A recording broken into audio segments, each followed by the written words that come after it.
Black सी एक inland sea है। यह समुद्र अपने अद्वितीय भूगोल और ऐतिहासिक महत्व के लिए जाना जाता है। यह मेडिटरेनियन सी से जुड़ा हुआ है।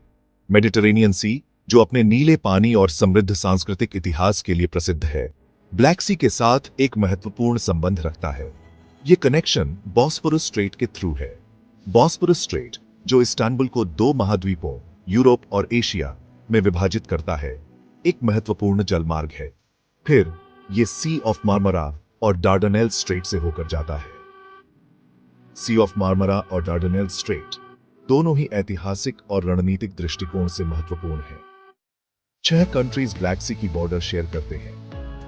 ये देश विभिन्न सांस्कृतिक और ऐतिहासिक पृष्ठभूमियों से आते हैं, जो ब्लैक सी को एक विविध और समृद्ध क्षेत्र बनाते हैं। ये हैं Bulgaria, Georgia, Romania, Russia, Turkey और यूक्रेन। इन देशों के बीच ब्लैक सी एक महत्वपूर्ण व्यापार और परिवहन मार्ग के रूप में कार्य करता है। ब्लैक सी लगभग 436,400 स्क्वायर किलोमीटर बड़ा है।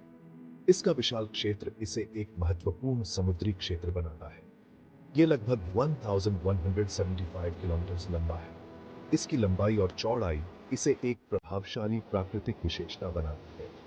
इसकी मैक्सिमम डेप्थ लगभग 2212 मीटर है।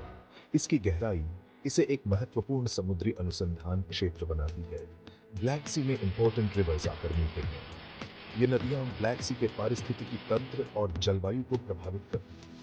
इनमें डैन्यूब, डेनीपर और डॉन रिवर्स शामिल हैं। ये नदियां ब्लैक सी में महत्वपूर्ण पोषक तत्व और ताजे पानी लाती हैं, जो इसके पारिस्थितिकी तंत्र को बनाए रखने में मदद करती है। ब्लैक सी का ऐतिहासिक महत्व भी बहुत अधिक है। प्राचीन काल से यह व्यापार और सांस्कृतिक आदान प्रदान का एक प्रमुख मार्ग रहा है। ब्लैक सी के तल में कई प्राचीन अवशेष और जहाजों के मलबे पाए गए, इसके समृद्ध इतिहास की गवाही देते हैं। आज भी ब्लैक सी एक महत्वपूर्ण व्यापार मार्ग है, जहां से कई आधुनिक जहाज और मालवाहक पोत गुजरते हैं। इसके अलावा ब्लैक सी का पर्यटन भी बहुत महत्वपूर्ण है। इसके सुंदर समुद्र तट और रिसॉर्ट्स हर साल लाखों पर्यटकों को आकर्षित करते हैं। ब्लैक सी की जैव विविधता भी उल्लेखनीय है। यहाँ कई प्रकार की मछलियाँ, डॉल्फिन और अन्य समुद्री जीव पाए जाते हैं। ब्लैक सी के पर्यावरण संरक्षण के लिए भी कई प्रयास किए जा रहे हैं। इसके पारिस्थितिकी तंत्र को संरक्षित करने के लिए विभिन्न देशों द्वारा मिलकर काम किया जा रहा है। ब्लैक सी के मुद्दों पर अंतर्राष्ट्रीय सहयोग भी महत्वपूर्ण है। विभिन्न देशों के बीच सहयोग से इसके पर्यावरण और आर्थिक महत्व को बनाए रखा जा सकता है। भविष्य में ब्लैक सी क्षेत्र के विकास और समृद्धि के लिए कई संभावनाएं हैं। इसके रणनीतिक स्थिति और प्राकृतिक संसाधनों के कारण यह क्षेत्र आने वाले वर्षों में और भी महत्वपूर्ण हो सकता है। ब्लैक सी न केवल एक भौगोलिक विशेषता है, बल्कि यह एक सांस्कृतिक, ऐतिहासिक और आर्थिक धरोहर है।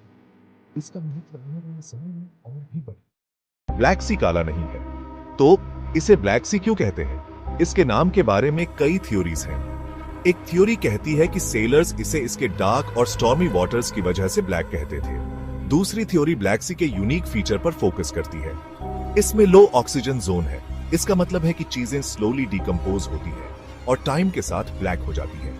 ये नाम की एक और रीजन हो सकती है।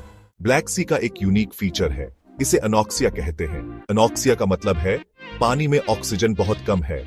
ऐसा इसलिए होता है क्योंकि ब्लैक सी में 2 लेयर्स हैं। ऊपर वाला लेयर ऑक्सीजन रिच है, नीचे वाला लेयर ऑक्सीजन पूर है। डीप वाटर में ऑक्सीजन की कमी इंपॉर्टेंट है। ये शिपरेक्स को प्रिजर्व करता है। ये शिपरेक्स सेंचुरीज तक इंटैक्ट रहते हैं। ये ब्लैक सी को मरीन आर्कियोलॉजिस्ट के लिए ट्रेजर ट्रोव बनाता है।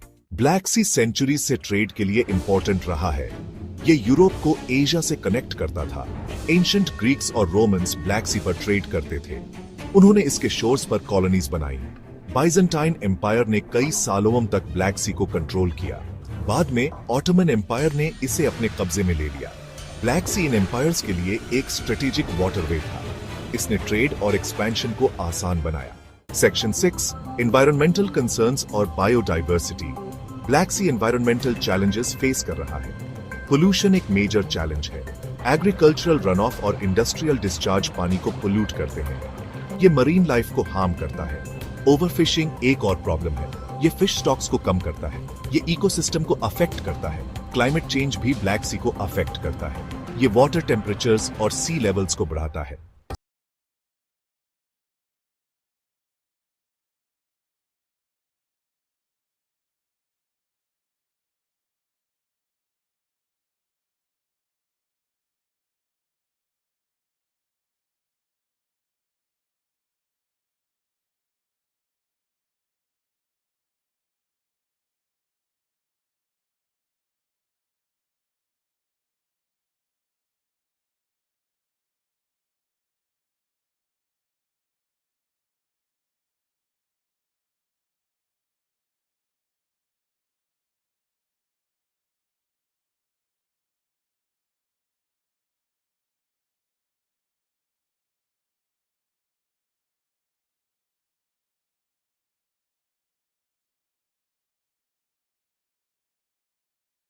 नाम इसके डार्क कलर के कारण पड़ा है, जो कि इसके डीप वाटर्स में मौजूद ऑर्गेनिक मैटर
करता है। Section 9 strategy